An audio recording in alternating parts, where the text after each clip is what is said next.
ফজরের আগে নীরব রাত, ঘুম জড়ানো চোখে রাহাত বসে আছে টেবিলে। বাবা, নিয়াত করে রোজা রাখো। রমাদান শুধু না খাওয়ার নাম না, এটা আত্মাকে পরিষ্কার করার মাস।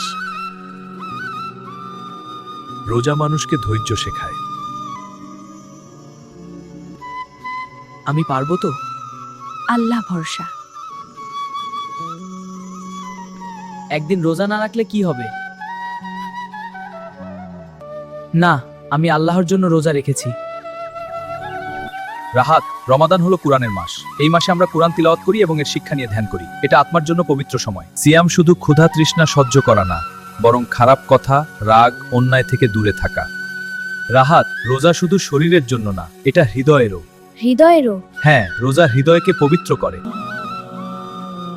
হে আল্লাহ, তুমি আমার রোজা কবুল করো। কেমন লাগলো আজ? আজ বুঝলাম রোজা রাখা মানে আল্লাহকে কাছে পাওয়া। রমাদান আমাদের শিখায় ধৈর্য, তাকওয়া ও আত্মশুদ্ধি। একটি রোজা শুধু একটি দিন না, এটি একটি হৃদয়ের পরিবর্তন। রমাদান শুধু ক্ষুধা সহ্য করার নাম নয়, বরং নিজেকে আল্লাহর দিকে ফেরানোর এক সুন্দর সুযোগ।